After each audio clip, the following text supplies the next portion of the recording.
কুয়েতে চালু হয়েছে নতুন ইলেকট্রনিক ভিসা বা ই ভিসা ব্যবস্থা, যা ভ্রমণ ও আবাসন প্রক্রিয়াকে আরও সহজ, দ্রুত ও স্বচ্ছ করে তুলবে।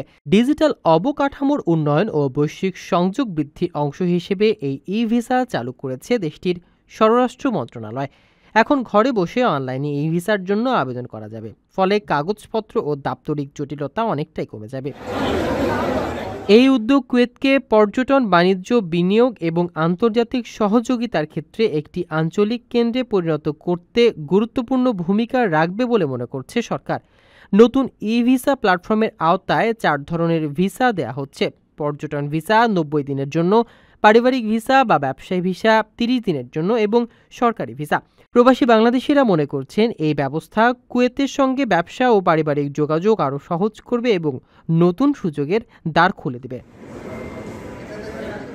এছাড়া কুয়েতে শিগগিরই জিসিসি গ্র্যান্ড ট্যুরিস্ট ভিসা ব্যবস্থার সঙ্গে যুক্ত হতে যাচ্ছে, যেখানে একটি ভিসায় 6টি উপসাগরীয় দেশে ভ্রমণ সম্ভব হবে। এই পদক্ষেপ মধ্যপ্রাচ্যের যোগাযোগকে আরও সহজ ও সমন্বিত করবে বলে ধারণা করা হচ্ছে। ওমানের সেরা রেট দিচ্ছে বাংলাদেশি প্রতিষ্ঠান গালফ এক্সচেঞ্জ। প্রিয়জনকে টাকা পাঠাতে আজই আসুন আমাদের যে কোনো ব্রাঞ্চে অথবা কল করুন স্ক্রিনে দেয়া নাম্বারে। গালফ এক্সচেঞ্জ, বাংলাদেশিদের প্রিয় এক্সচেঞ্জ।